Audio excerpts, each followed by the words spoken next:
I remember in one of my previous talks, I had a Canon 5D Mark III, which I like, mind you. And there's a round knob here, and it's got 9 symbols on it. And I told the class, I said, I know what 3 of them do. I have no idea what the others do. And if you want to know, don't ask me. Look at your manual, and that'll explain it. And I mentioned that to Jay Maisel, and they said, that's 2 more than I know what they do. So it shows that neither one of us is really interested in the technical part of photography. Now, admittedly, there are some things you have to know. In technical, you have to know what an f-stop is as opposed to a bus stop. There are a lot of people that don't know the difference. You'd be surprised, you know. I mean, when you pick up a Brownie camera that they have for sale down there, there are no f-stops on there. But you got to know f-stops. You got to know shutter speeds. You have to know when something is moving, where to set your shutter speed. But don't take it too far, because for me, this may not be for you, photography is not a thinking process. It's an emotional process. It's something you react to, something that captures you. It may be a piece of poetry. It may be something entirely different. So, again, I want to talk to you about this photo first. We were talking on, Debbie had put, I'm going to talk from Tri-X to SanDisk. Any idea what this was taken with? Any guesses? No, it wasn't Ektachrome. It was Kodachrome. And the difference, for those of you who don't understand film, Ektachrome would have been, I don't know, 100 ASA at that time, and Kodachrome was 64. But what lens? No guesses. 500. Handheld. It was the old Nikon mirror lenses. It was this big. I'm on a Jersey Turnpike going home. I had just been photographing kids swimming in the river. And there it is. I'm going, oh my God. I happen to have the 500 with me. I don't know why, because I never use it with the kids. And I'm in Jersey City, shooting into New York. The added bonus here, it hooks onto that expression, if you're good, you're lucky. I was lucky with the moon. All right, enough of that. Now, one of the things that I like doing,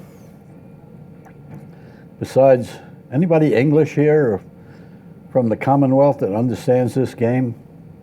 You know what it is? It's cricket. And I like getting close. Now, this is not the smartest thing in the world to do, to get that close to a cricket bat, because you can see where I am. I can reach that bat. And if he misses, that ball hits me. But I want to get in there in order to bring you, the viewer, into that scene. So I use a wide-angle lens. Driving home in the car, and you see all these wonderful shadows and shapes and geometry. And how can you not take it?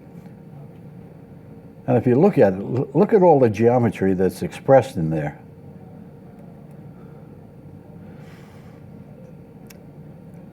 This is a friend of mine named Bill Ware. And he's obviously a vibraphone player. He wanted some pictures.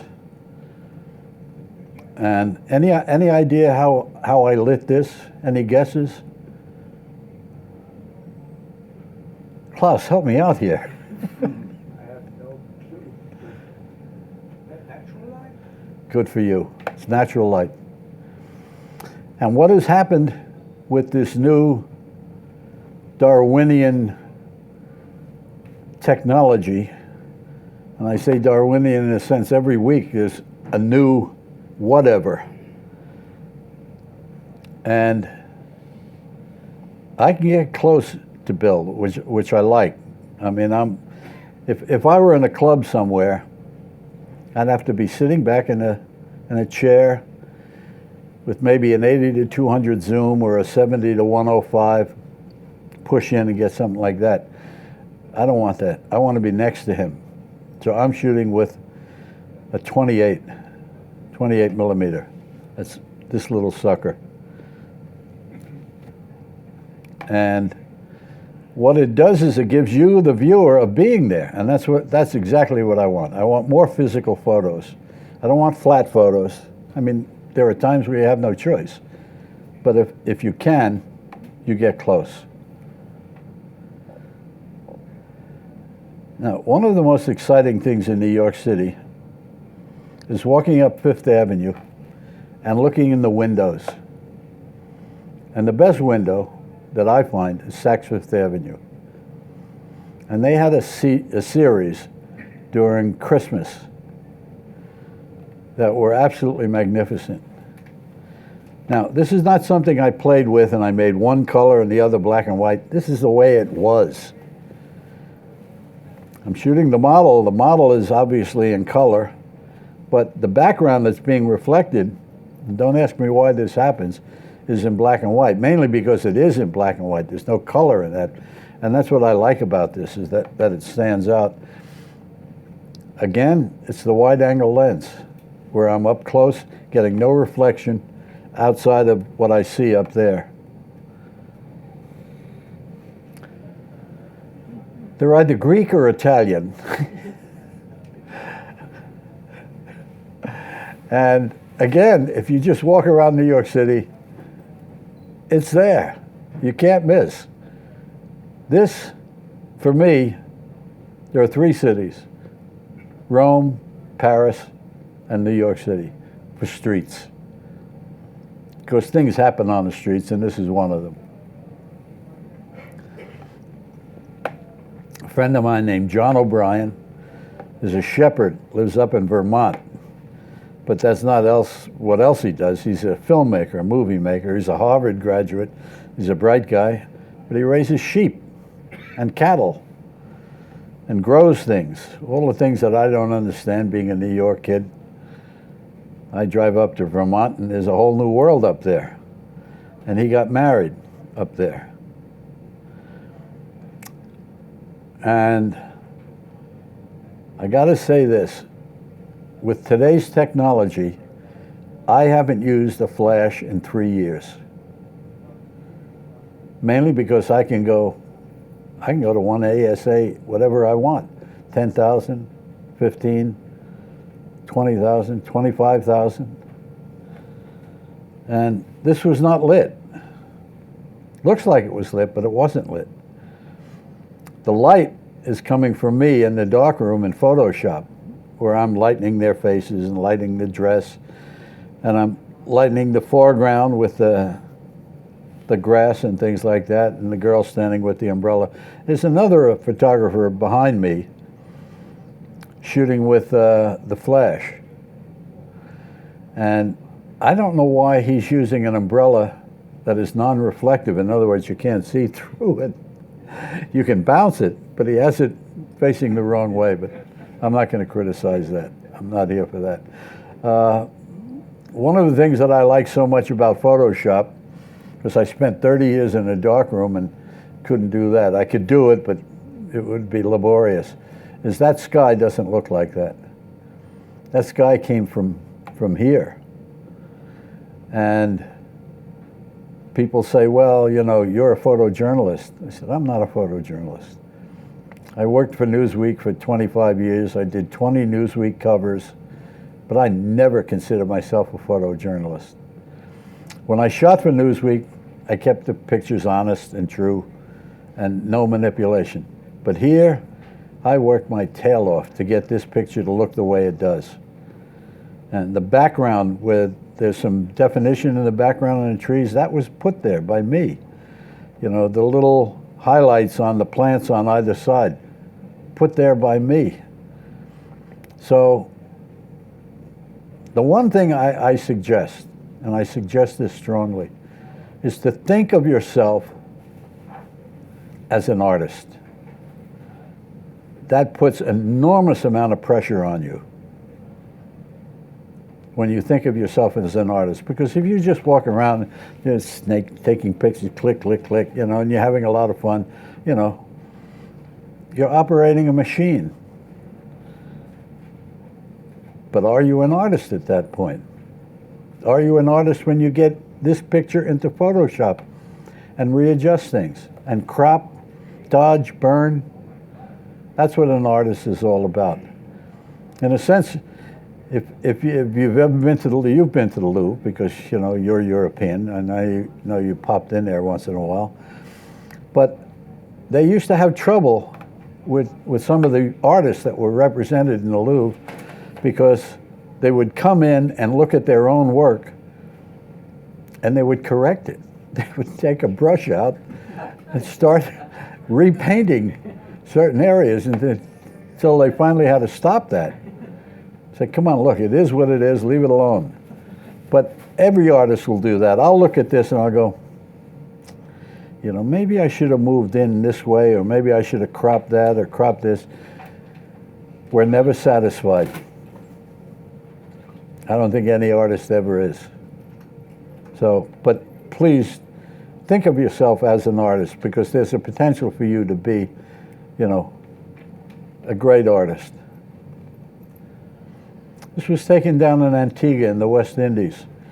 And the woman who passed away, her daughter asked me for photographs. She didn't have any photographs of her mother. I mean, you know, this is the only remembrance she had.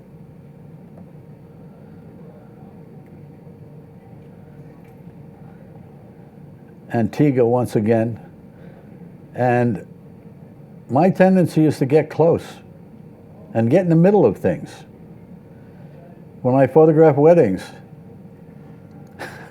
I saw this one wedding photographer. I wasn't the photographer at this particular wedding, but he had a ladder that he put on the dance floor, and he was up and he was shooting down. And I'm going, you know, I hate to be critical of this guy. He's been doing this for a long time and he makes nice money. The hell's he shooting? What can he possibly see from there?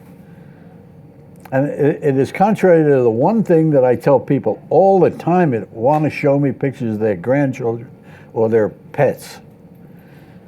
They're always going like that, pointing the camera down at a child or a dog or something like that. If you have a 3-year-old or a toddler, or you have a dog or a cat, bend your knees and look them in the eye, whatever it is. If it's a cat, lie down flat and shoot it, but don't point the camera down. That's what this guy was doing. He's pointing the camera down. I said, well, I don't know what the heck that's all about. And at one point I got chased because I was in the middle of the dance floor. I want to be next to the dancers. I don't want to stand on the side with a zoom lens and a flash and popping a flash off.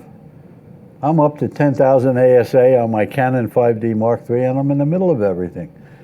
And that's where you have to be, is in the middle of everything. Now, this is another story. I've been going down Antigua for 30 years, so I can walk into their houses, and I'm always welcomed.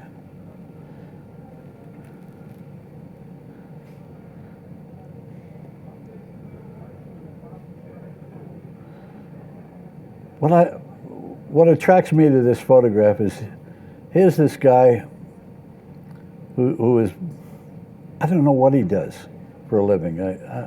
I'm guessing maybe he's a postman somewhere or a bus driver, you know, and he's looking at all this stuff that's going on in New York City right before the Super Bowl, when they blocked off, what was it, Broadway, Jay?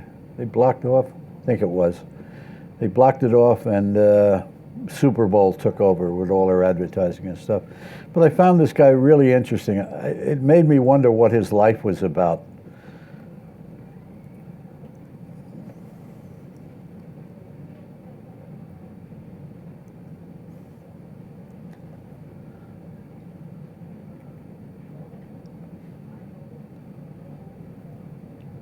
Again, I'm in the middle of everything.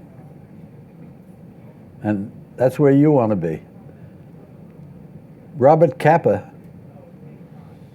great wartime photographer, Hungarian wartime photographer, brother of Cornel Capa, said if your pictures aren't good enough, you're probably not close enough. And there's a wonderful line in the Marx Brothers movie where Groucho's dancing with this woman, and she's being very seductive. She goes, "Hold me closer." He pulls her in. She goes, "Closer." Pulls her in. He goes, "Closer." He goes, "If I was any closer to you, I'd be in back of you." That's the same thing with me. Every once in a while, I have to lighten up because I get too close. And I go, "Wait a second. This is not making sense. Back up a little bit." But my instincts are to move in.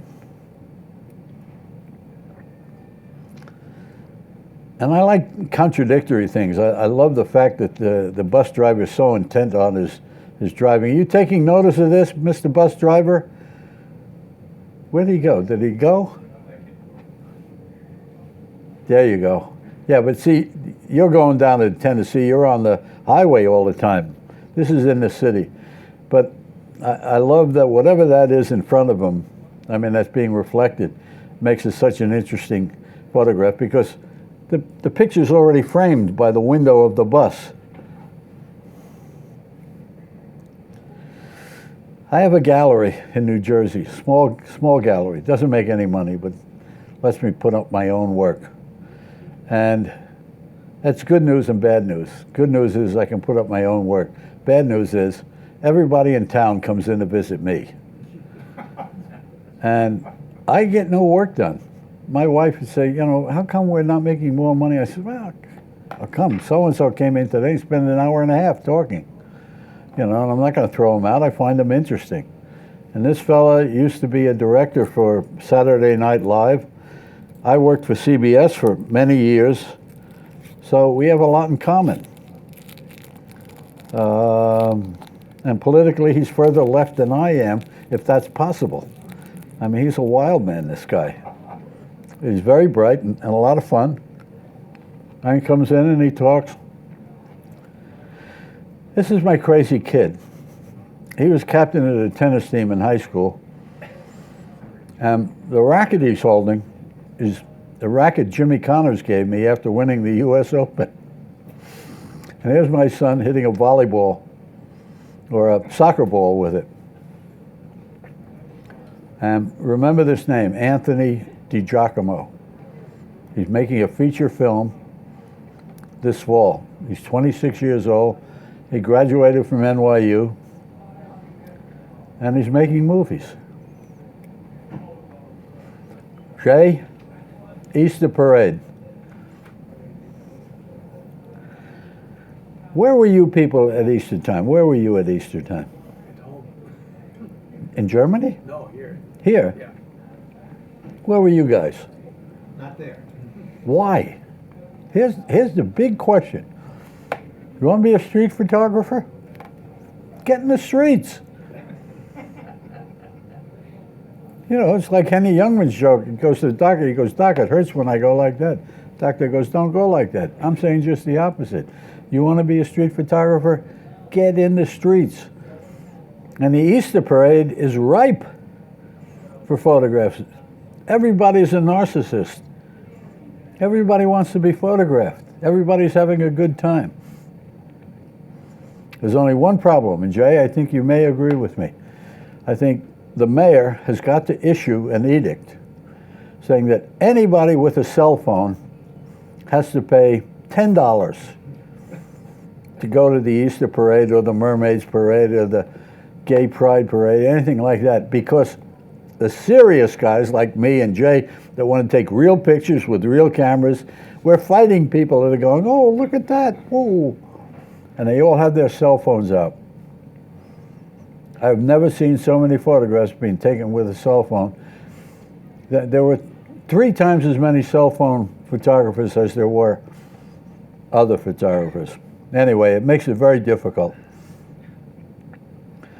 Now, when I said I like to get in the middle of things, when the kids across the street from my house are playing football in the field, I go in the middle of the game. Yeah, I get knocked around a little bit, but that's worth it. If you can make a picture this physical,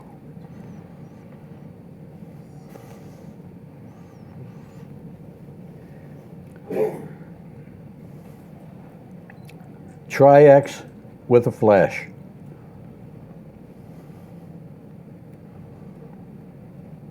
Try X alone, no flash, just street photography.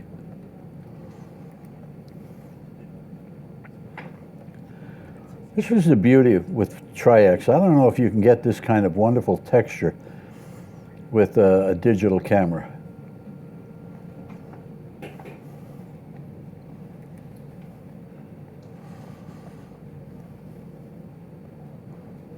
If I were Rodney Dangerfield, I'd make mother-in-law jokes about this sign, but I'm not gonna go there. I promise you. I respect my mother-in-law too much. But this was the zombie parade. Now, you want to be a street photographer? Go on the streets. They're full of zombies down in Asbury Park. You know, pick up the paper, look in the paper, and see what's going on. You know, the Times is going to show you what's going on. Pick up New Yorker magazine. That'll tell you what's going on, and then you go to it. A friend of mine and I drove down to Asbury Park. Zombie parade. Now, here's where your choices come. I could have photographed that with my wide-angle lens, but there was something about it that said, no, you want to flatten this a little bit because you want the background to go different, because you want to change your f-stop.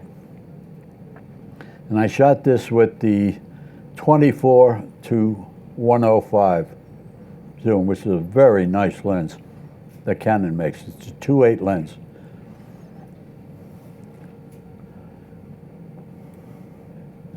Take a good look at it, because I don't shoot much color. But here, you know, it just had to be in color.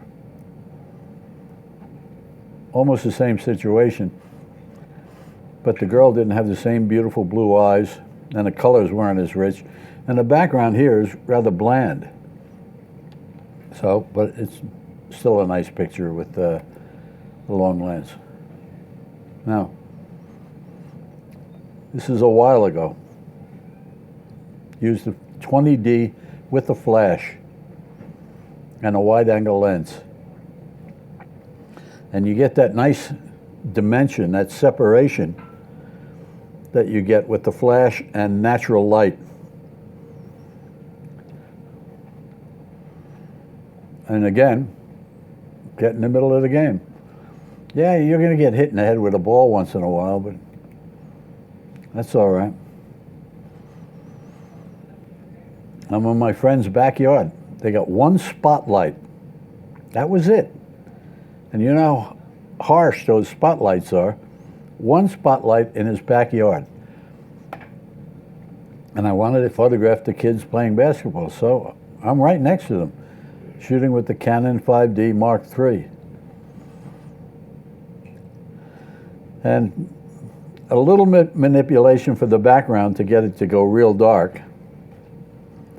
And that you can do in Photoshop, and you don't have to be an expert in Photoshop to figure that out.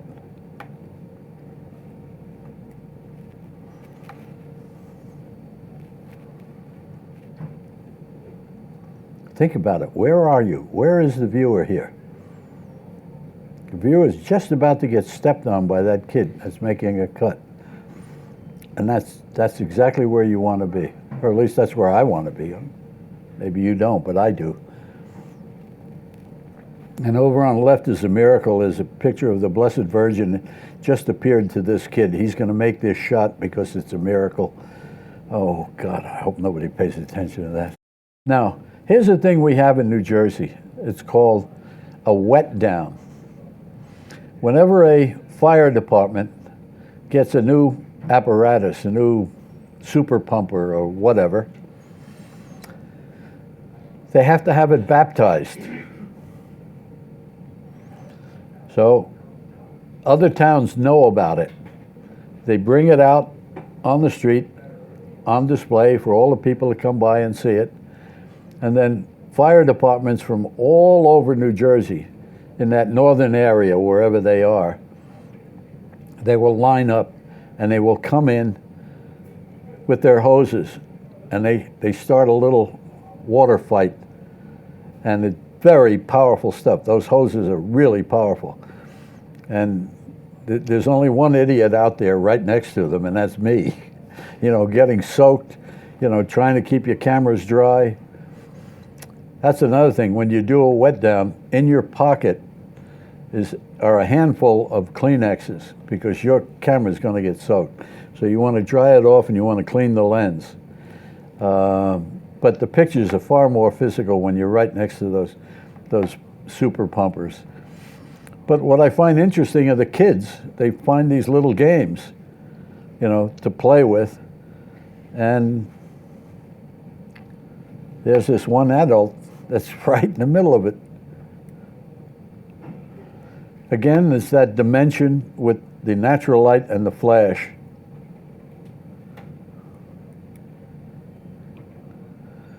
This is at the APAD show. I don't know if you've ever been to the APAD show. You been there? Yeah. Yeah, I have been too, but I'm getting tired of it because I'm seeing the same old stuff. Anyway, if you haven't been there, it's worth seeing. Galleries from all over the country, Europe, Japan, they all show up and they rent a space and they show their wares. And I find the people more interesting than the art that's being displayed, so I just bring my camera and shoot everything. That's my dopey kid again. Sorry, Anthony. You know I love you. Anyway, he's got a great sense of humor, and that's what I love about him. And he's very talented and very bright and very crazy, and he's one of the people in my gallery. A bar mitzvah. Oh no, bat mitzvah. Am I correct? I'll stand corrected on that.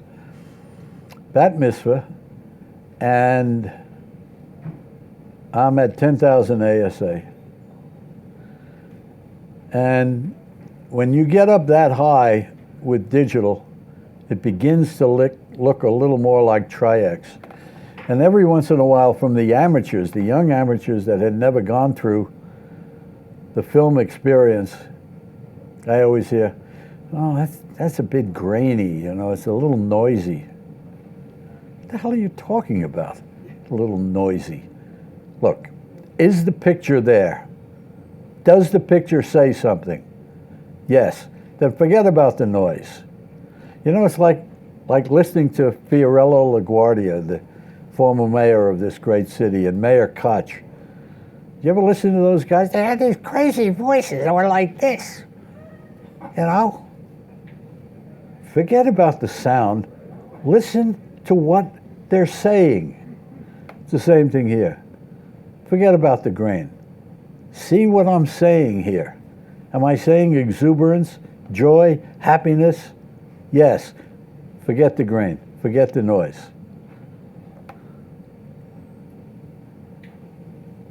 Forget the noise. I could care less about it. I just love the fact that this kid provided me with that wonderful opportunity.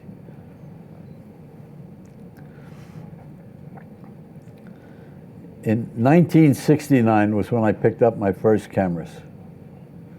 And I used to go down the Bowery all the time.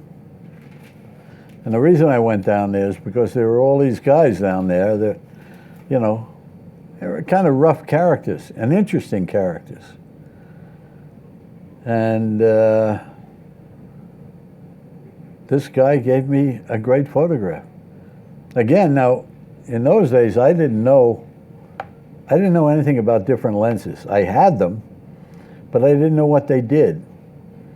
And you get to learn that every lens has its own vocabulary.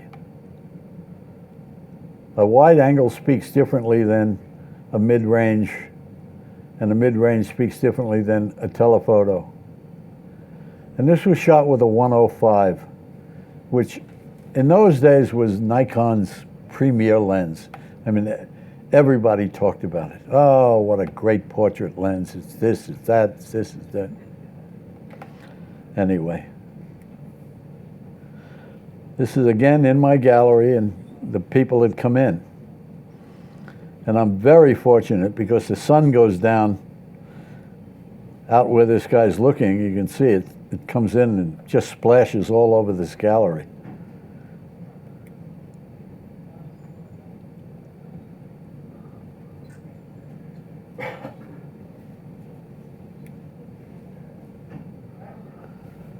Any idea where this is? Klaus, you've been around.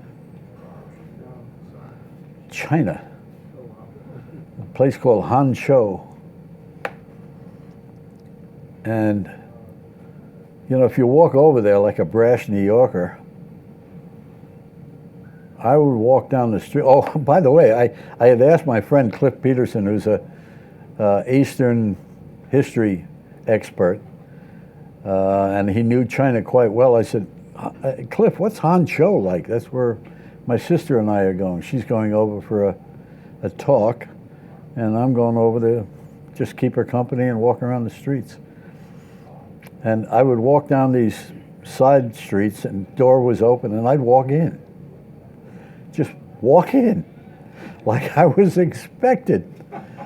And the Chinese couldn't have been nicer. They would get up, and they would bow. They would bow, and they'd offer me a seat, and they'd bring over tea and nuts, and I can't believe it. They were doing they did it all over, wherever I went. And I had a driver, I rented a driver who spoke perfect English. His name was Kevin, an old Chinese name, Kevin. And it was way before the Irish ever used it. Anyway, Kevin, I said to Kevin, I said, people are so hospitable. I said, I walk into strangers' houses, and you keep inviting me in and giving me things. He said, Mel, you have to remember, you're not a tourist, you're a guest. That was a remarkable statement, that's the way they treat you there. So anyway, I went up, there's a hill, a big, long hill. And I heard some music coming, so I walked up the hill, and they had these three strange instruments. One looks like a lute, but it wasn't a lute. And the others had one string. And a guy played it like this. And wherever he moved his hands and wherever he moved his bow, you got a different sound. It was an extraordinary experience. Nobody said a word about taking pictures. I could sit right next to the guy. Never said a word. You remember when you were there? Yeah. Jay, were you there at when what's his name, Christoph, put up those? I thought this was a great event in New York. For those of you who weren't there, Christoph is a very famous artist, and he put up these gates of cloth. And you can see in the background, they weren't that far apart, maybe 20 feet apart. And I'm saying, how the heck do I get an interesting photograph here? And, you know, I told you 100 times I got to get close, so I got close. And I don't mind shooting from behind. I have a whole series of pictures I've taken from behind people. And again, the photography gods were good to me because the weather was magnificent. It's about 50 degrees, 55. you know, which is moderate. You can wear a light jacket, no wind, and winter light. The light's going down. It was beautiful. Easter Parade, Jay. This is why you have to go to these things. If you live in the area, I live in Jersey and I come over here for this. Now, I'm going to say one thing, and I know this is going to upset a lot of photojournalists. But see the bald-headed guy that's cut off by the balloon? He's looking right at me. And I don't want him looking at me. So I took his eyes away in Photoshop. Photojournalism? Maybe not. But art? A lot closer. I remember once reading about how Eugene Smith took a picture at a Spanish funeral where a bunch of women were aside a corpse. And one of the women was looking at the photographer. And Eugene Smith changed her eyes. And I'm saying, that's okay by me, because I'm there to make art. So,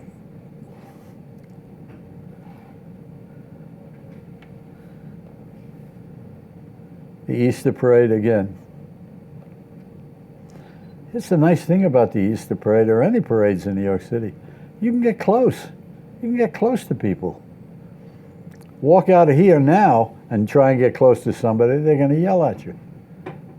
Maybe.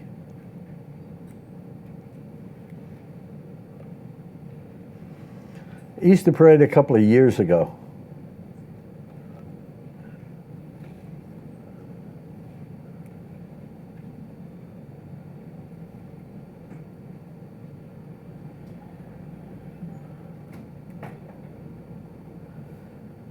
Again, the Easter Parade. Here I'm using the flash on the Canon 20D. But now that I have the 5D Mark III, I just don't use the flash anymore.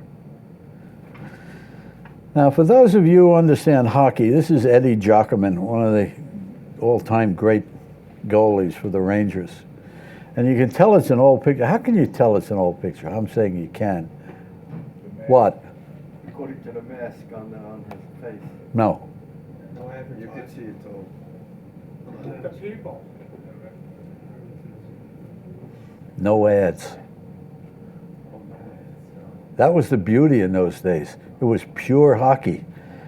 You didn't have, 7-Up, Coca-Cola, Staples,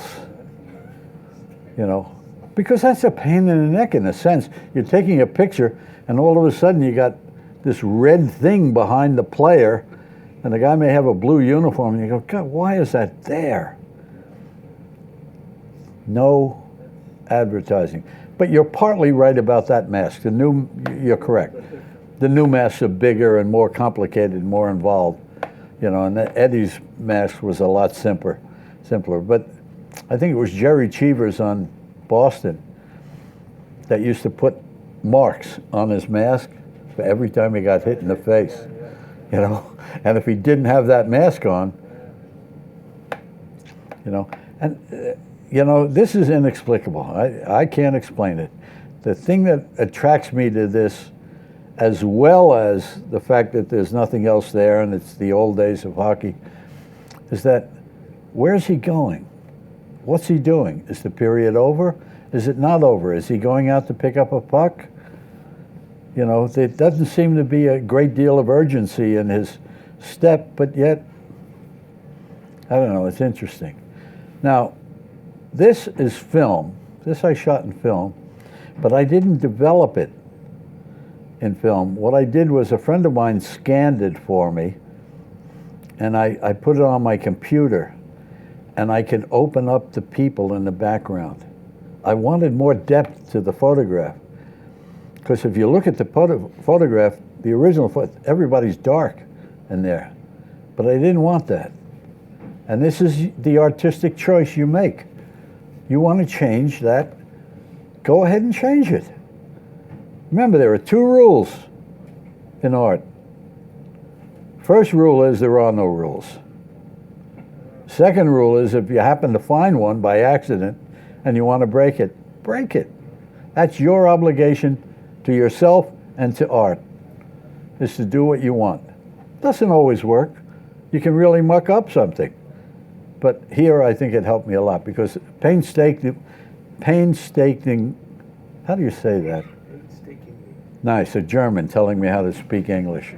Very good. What he said, I went to every face and worked on it, you know, in the computer. Here's another thing a lot of people don't realize, and this is one thing I think you have to consider if you're hired to do a party, a wedding, a bar mitzvah, a celebration of any kind. Yeah, you're going to charge somebody, charge them whatever you want, but make it perfectly clear that there's an enormous amount of post-production work to be done. It's like taking a picture, going in the dark room, and working on it, dodging, burning, bleaching. You know, a lot of work to be done. And this picture took me about 45 minutes just to make everybody right.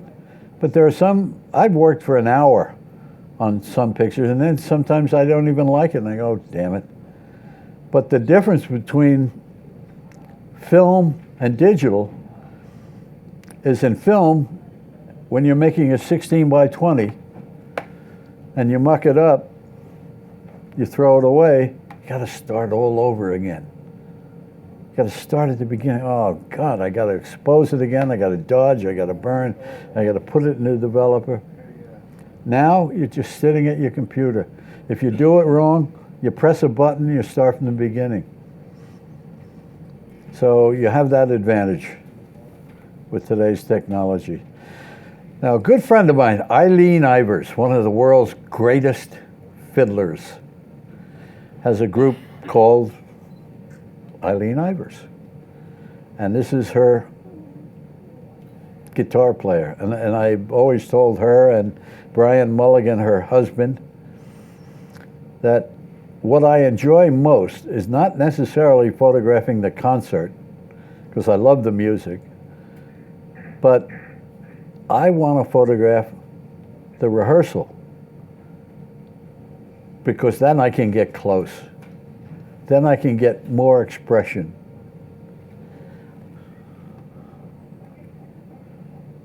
This is what happens when you shoot the rehearsal.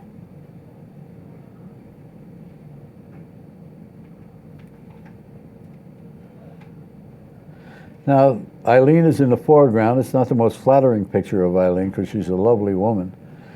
She's a 9-time All-Ireland fiddling champion. The New York Times called her the Jimi Hendrix of the fiddle, and she is a giant.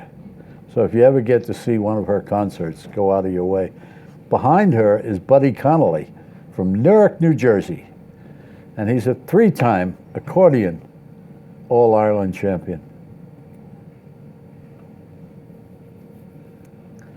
Somebody's got to know what lens I took this with. Who said that? You got it. You got it. That's what gave it away. Exactly. That was a unique situation, and it's one of the few times I really liked that lens, is that I could play with it. And that this is not a double exposure. This is exactly the way it was. And one thing you'll learn about the moon is you figure, oh, geez, that's the moon, and I don't know how much light there is. I better slow my shutter speed down. You can't, because the moon moves.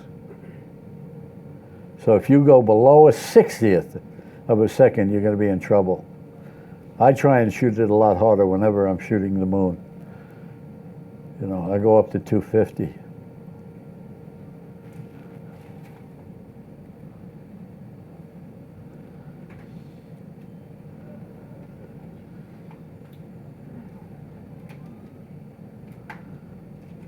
This is Eileen's bass player.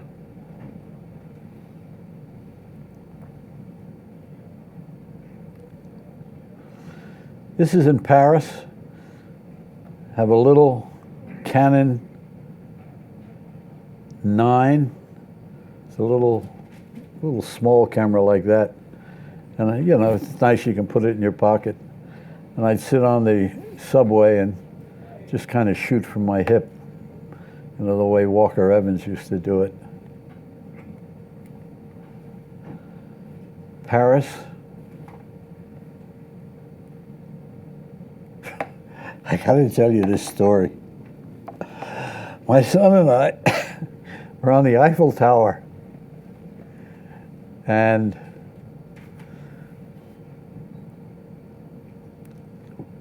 we're doing our shooting. We're taking pictures of Paris at night. He has a camera, I have a camera. We're having a lot of fun just snapping away. And we get on the elevator, and it's really quite a long ride. We get on the elevator, and we're chatting with this woman, a very attractive, youngish woman in her early 40s, perhaps. And general conversation. Where are you from? Well, we're from New York. Where are you from? Well, I'm from Houston, Texas. Uh-huh. What are you doing here? Vacation? Well, my husband's in the oil business. He's down in Nigeria, and I'm up here shopping, spending all this money. Okay, yeah. She said, when are y'all leaving? I said, oh, I think New Year's Eve, yeah. She said, oh, that's a shame.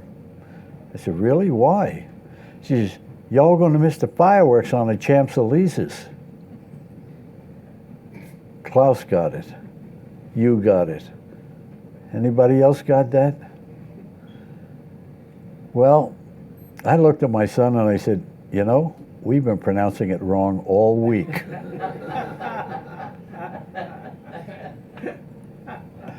The Champs-Élysées. So that's it. It will never change. And Anthony and I, whenever we refer to that main highway in Paris, you go, yeah, well, you take the Champs-Élysées and make a left at the Arc de Triomphe. Anyway, can you get any more physical than that?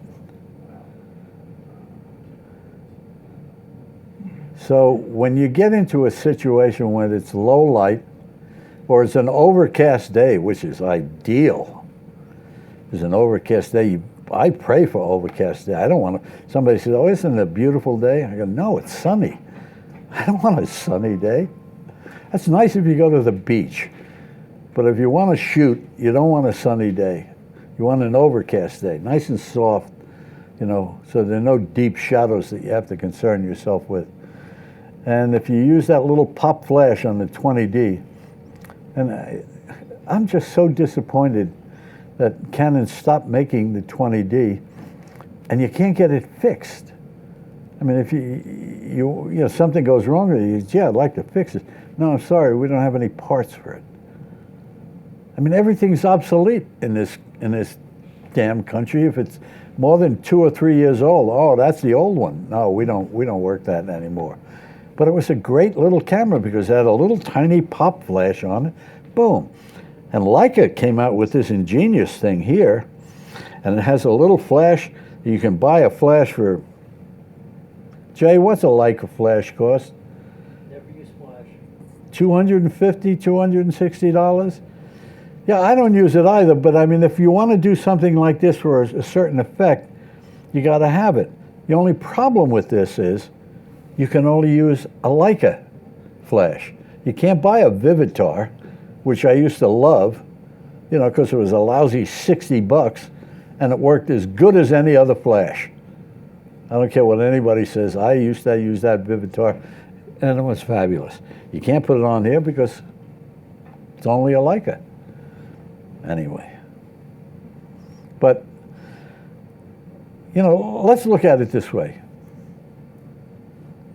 In another 50 years, this is the way I like looking at photographs.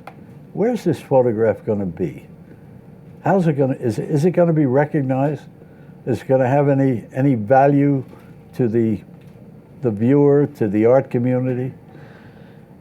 And its value to me lies in 50 years you can't do this.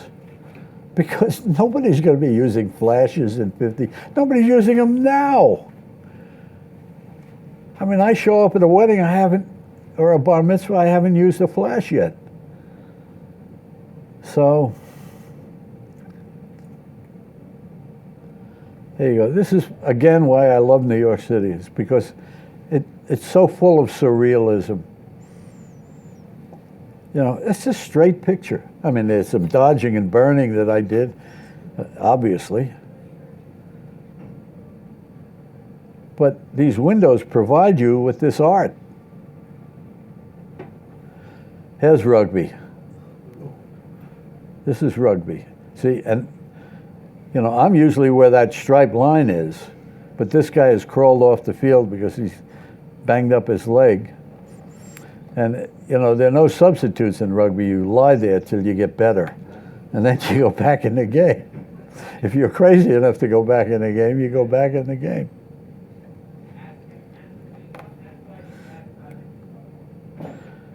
Somebody else comes into my gallery, they're going to get photographed. You know who that knucklehead is, yeah. For those who don't know, that's Jay Maisel. And I begged him to come to the Mermaids Parade once. I said, come on, Jay, you got to come there. Because the Mermaids Parade is really set for color. It really is colorful. And like an idiot, I'm shooting in black and white. But Jay did some nice stuff there.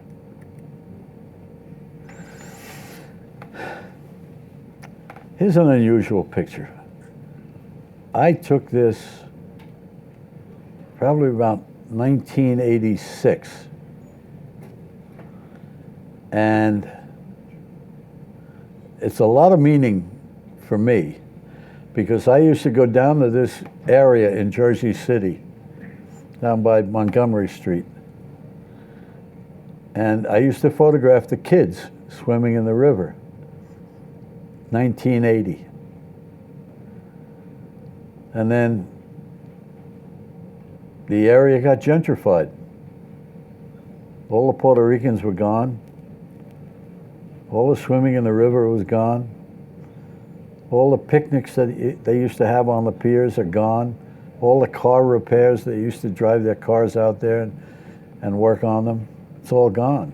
Now it's got giant high-rise buildings. You know, so the poetry is gone. For me it is, anyway. And there's a piece of steel in one of the parks, right on the water, literally right on the water. And the steel comes from the World Trade Center, and that's this steel you see in the picture. And that's why, for me, it's so memorable. Because literally, if you raise your head up and you look straight across, that's where the World Trade Center was. And people came by, and this steel was very organic. They would leave little mementos. They'd leave an angel, they'd leave a crucifix, you know, rosary beads, pictures of the departed, some people that had lost relatives, and they would be put up on this steel. And I loved it, because the steel would change all the time. And then, this is when you take political correctness too far. Some genius in the Parks Department said, oh, we got to clean that thing up. That looks terrible. All that junk those dumb people are leaving, you know.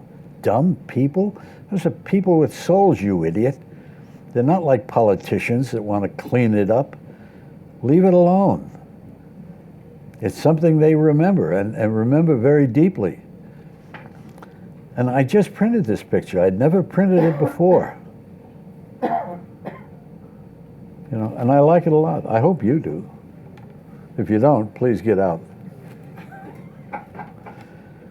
Jersey City. This is part of that whole series. When I used to go down and photograph the kids in the piers, then I used to walk into the heart of the area where these people live, you know, and you see what the houses are like. They're apartment houses, simple housing, you know, with empty lots that are dirty and filthy and all this other stuff. But the thing that I love about this neighborhood, and this is the kind of neighborhood I grew up in, is see the wheel missing on the kid's thing?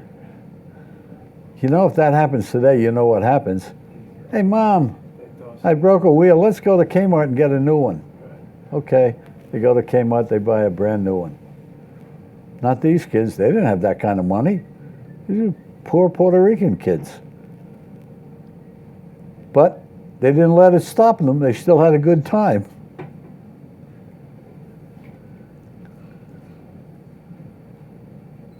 Comes into my gallery every day. He's 85 and he walks all over the place, which I give him credit for.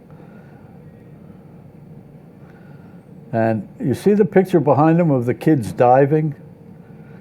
And the Twin Towers are in the background. That's part of that whole series that I photographed in Jersey City.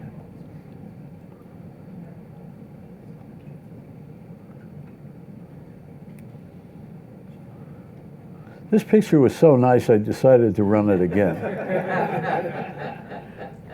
Idiot. Friend of mine's son, Johnny Carney's one of the great kids of all time, playing basketball against Harrington Park, my town. And, you know, you keep saying, geez, I didn't get any good photographs that, you know, I was shooting this, I didn't get it. You know, you don't have to get an action shot for it to be an excellent photograph. I like this better than anything I took the whole day. I just found it so much more interesting than anything else I had taken all day.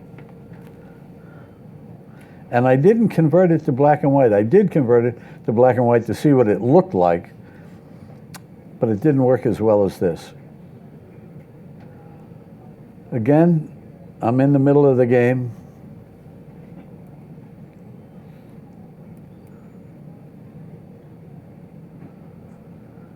Now, you remember what happened to her? Jay, what happened to her?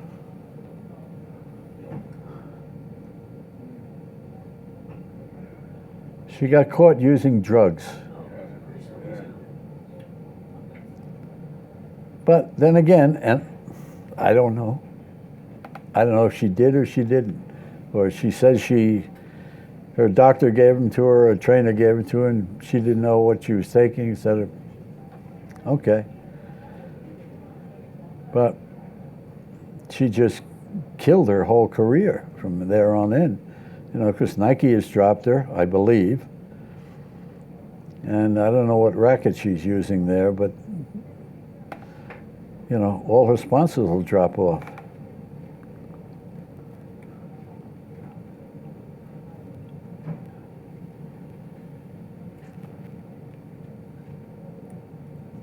You know, and here's another thing, is I'm not necessarily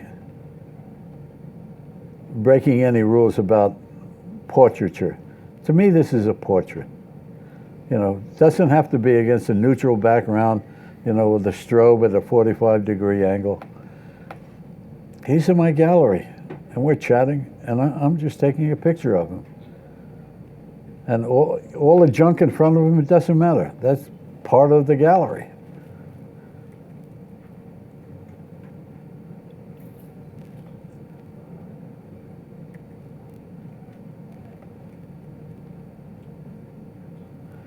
Michael Yanni, one of the really exciting young tennis players who's now retired, but he was a great guy to be around and a heck of a good tennis player. But what I love doing in tennis, and I've been doing it for 40 years plus, is I love it when the racket frames the face. More so off the backhand. It seems to work better off the backhand, especially with Rafa Nadal. He holds his racket off the backhand, comes up, and it freezes there, and I wait for that. And I'm going to eventually, hopefully, if somebody will buy it, some publisher, do a book called Racket Faces, and just a whole bunch of rackets in front of people's faces. Now, if you want a portrait of people, again, this to me is a portrait of a farmer. These are down in Antigua, and I don't mind shooting from behind somebody. I don't necessarily have to have them coming at me. I love the whole angle of this. Again, it's film, Tri-X. Everything was Tri-X for me. And everything was 400 ASA all the way up to 1600. Once in a while, you get a film like recording film, which was 1000 ASA to begin with. And I wanted to test it and see how far I could go. And I'd push it to 4000, which was just, in those days, and you know, people look at it like you had 4 ears. Say, what do you mean 4,000? You can't go to 4,000. That's impossible. But if you did it in diaphine, which was special developer, you could get a good negative. But that was the bad news. The good news is you had grain in that was pure pointillism, like Seurat would do, except within black and white. It was magnificent. And the figures, everything in there was defined by these little dots.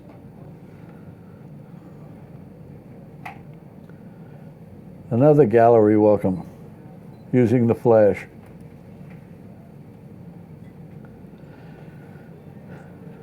You go over to the Javits Center, and from, what is that, 11th Avenue to 12th Avenue, there are all these guys selling hot dogs, you know, Asian dishes, and they're fascinating, and nobody complains,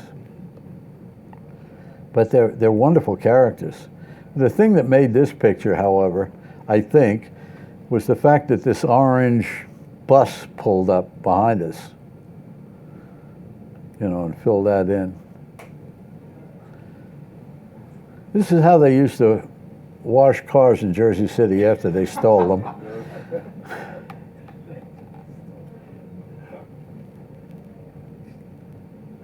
And again, I can remember in the summer in New York when it gets real hot,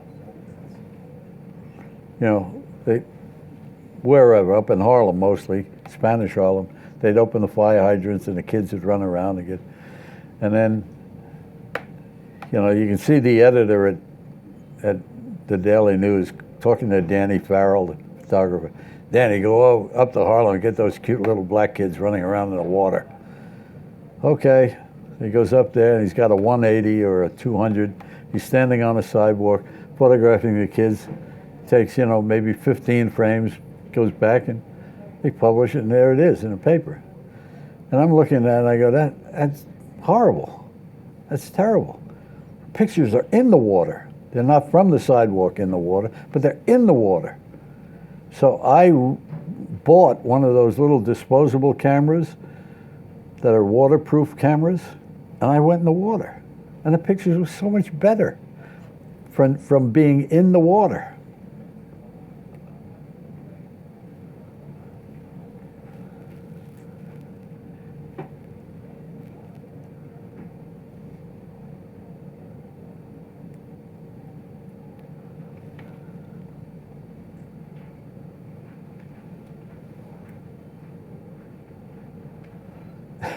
This is when I worked at Newsweek, and one of the editors was musing about something, I guess. Again, my son and his friends are playing football.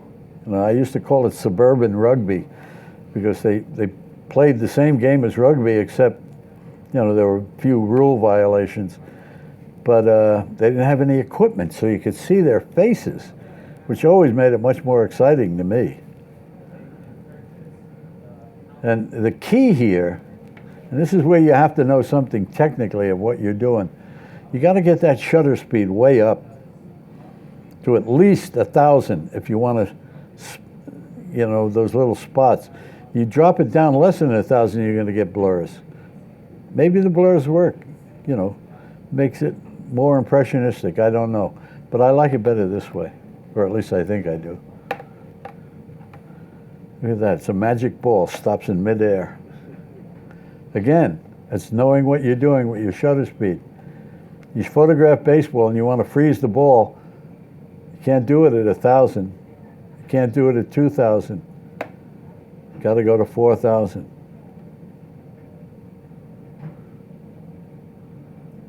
I have a feeling that was a strike. I missed it completely. Whoa! This one he got hit with.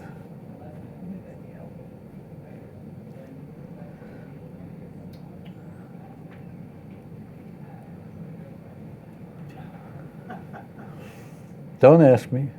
I don't know. All I know is it's surreal, and I love it.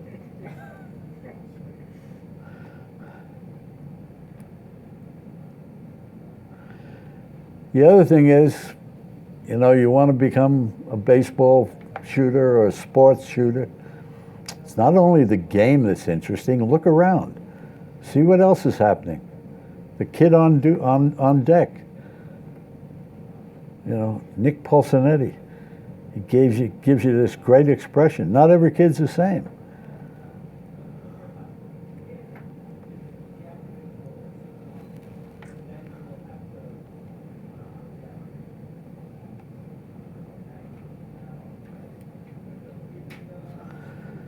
That's Nick Pulcinetti again, but look at the ball. I've never seen that before, ever. And I'm not saying that it was skill on my part. I shot, I don't know, 50 frames before I got that, you know. Half of the time he's not swinging, sometimes he is swinging and missing, whatever. And then I was lucky enough to catch this. He had a home run on that particular shot. But again, that's 4,000 shutter speed.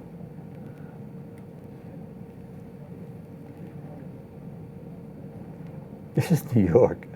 New York is getting bigger and bigger. They got restaurants on wheels. You know?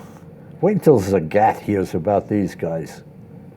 But you know what's amazing is the variety of things they had there. They had these Belgian waffles with all kinds of junk that you could put on them. I mean, if you were on a diet, this is one guy you just have to keep walking past.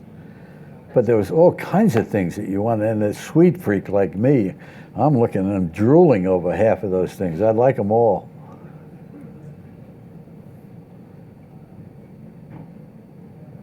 Now, here's where I defer to the 24 to 105 lens. I love that lens, mainly because it's a 24 and I can usually use it that. But in this particular shot, I can't get in there because the guy's in a restaurant and I can't get in there to get this shot, so I got to shoot through the window. And I'm sure I was probably about 105 when I shot it. But I like getting moments like this, quiet moments of somebody reading the New York Post.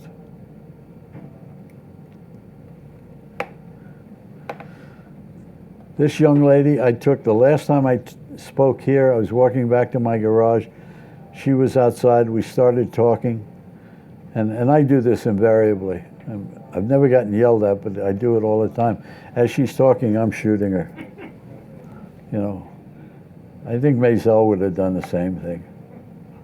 But the difference is Jay would be further back because he loves long lenses, whereas I'm right next to her.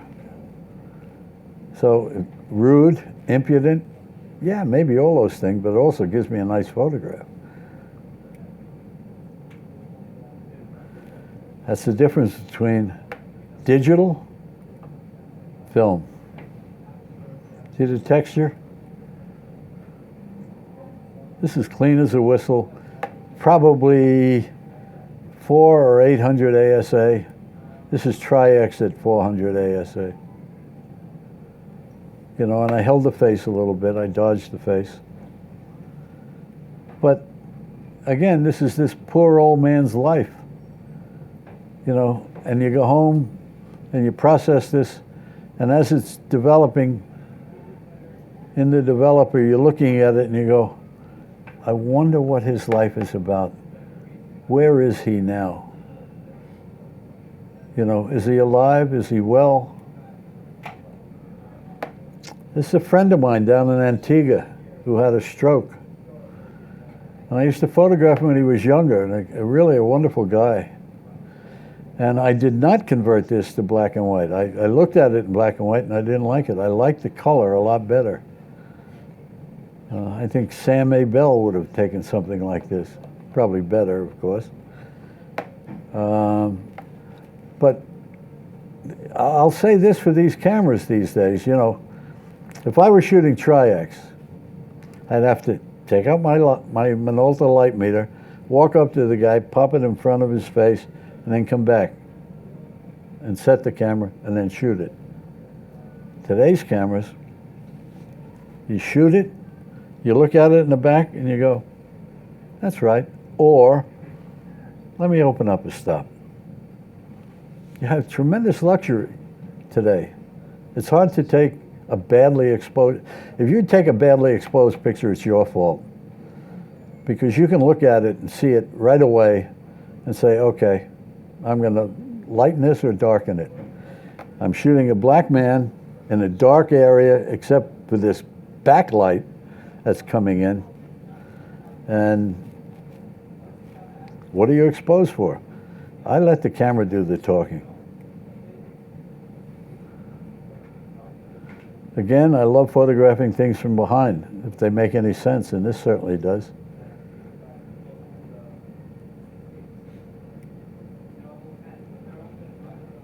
Three girls on the way to church. And you know they're on the way to church because they all have white dresses on. That's a tradition down in Antigua. The young girls used to dress like that. And then when they got older, they have these wonderful hats. You want a portrait of Paris? Find a little motorcycle and shoot it in the mirror. Another guy that was in my gallery, and behind him, over his far shoulder, is the series of Jersey City kids swimming in the river.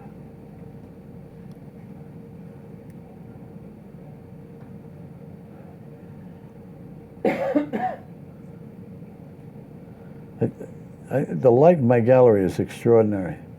I mean, I don't need any soft boxes. I don't need any umbrellas. This was in Russia. Film, and you can tell by the texture. This is the most important picture that I've shown all day, right here. Take a picture of it.